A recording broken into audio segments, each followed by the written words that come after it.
Okay, so we've talked about autism, we've talked about Down syndrome, we've talked about cerebral palsy. Now, this one that we're talking about next is something that's a bit tacky. You know, when you hear boys with the boys, sometimes it's hiding under, this one is hiding under boys with the boys, right? Sometimes you have what you call attention deficit and hyperactivity disorders. A child is struggling to pay attention. A child is struggling to sit for long.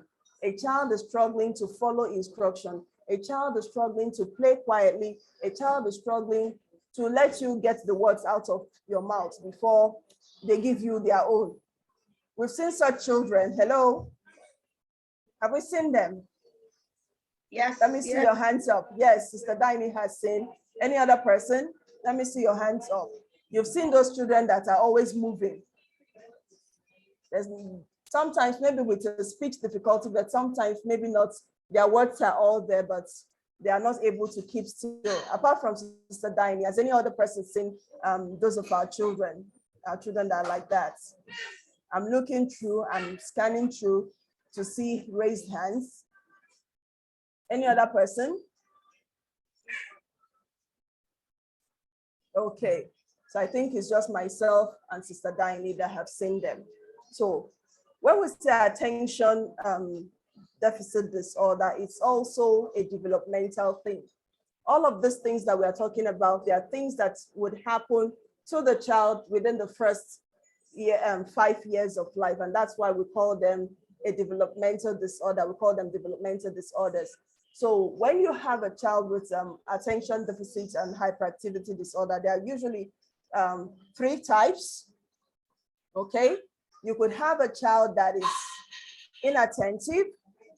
You could have a child that is hyperactive, that's able to attend when you can get him to sit. And you could have a child that has both, the combined one, right? That's the child that gets the diagnosis of the full ADHD. For some children, we'll just say the child has ADD. So how are we able to differentiate between typical inattention in a developing child and the one that is atypical? Okay, so we understand that for the first 3 years of life, children don't have a lot of attention, right? They want to move, they want to explore, and depending on the kind of structure that a child has at home, it will impact how the child self-regulates when they're outside their homes. So sometimes it's not that the child has ADHD, but the fact that the child is consistently in an environment where there is no structure. So the child is constantly on the move.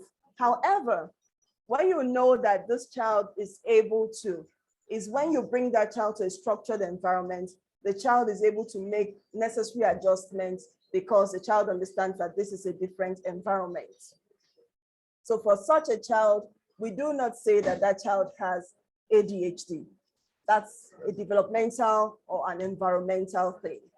Now, when you have a situation where any of these presentations, whether it's inattention, whether it's hyperactivity, is beginning to impact on functioning.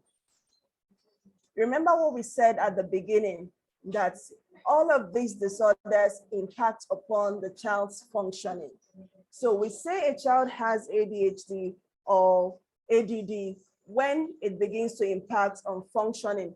And who knows what the first function of a child is, the first walk. What's the first walk for all children? Anybody can tell us. I want to hear a voice. What's the first walk of every child? What do children do best? Looks like I'm alone. Hello? No, you are not. I'm just trying to think. Okay, think. What is that thing that is the work of every child? That's what they just know how to do. They don't need to learn it. They just do it. Is it to suck? Sorry. Oh, that's one of it. But in this case, that's not the one we are talking about. So we're talking about children, 2-year-olds, 3-year-olds, 5-year-olds. Yes, Sister Boom. Go on, tell us. To learn how to throw tantrums, just to disturb. Is it to disturb? Play. So, I thought someone said play. Who said Yeah. play? Okay, Sister Wumi, thank you very much. Please give her, I want to hear your claps for her. Roll it for her. Clap, clap, clap, clap, clap for her. Thank you, thank you. You know now, you know that kind of play they will play and they'll give you dada. They've scattered all the furniture, they've moved everything, they've brought out your makeup, you come back, your makeup is on their face, you go to the kitchen, they've poured your baking flour, they've done all of those things, right? So that's what children know how to do. Okay, go tell me, please. Thank you. Sorry.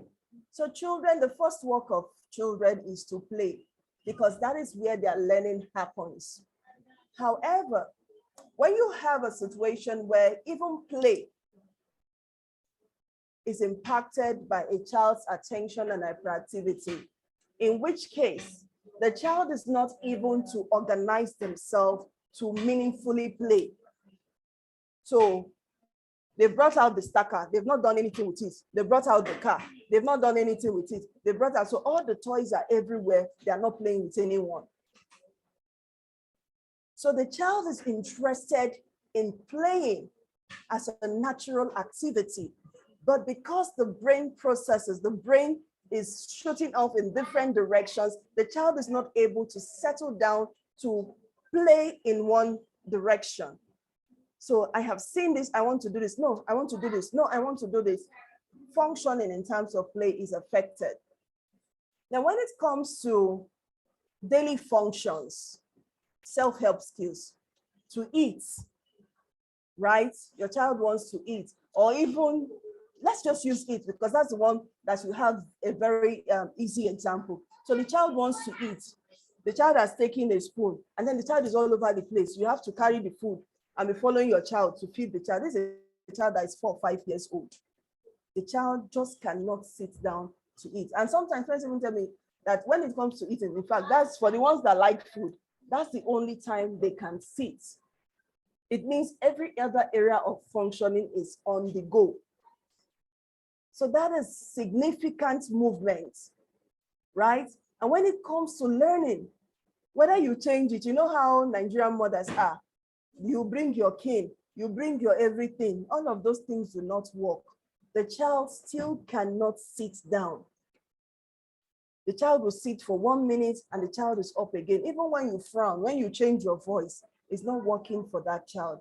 Very likely and most likely, that child might have an attention deficit and hyperactivity disorder.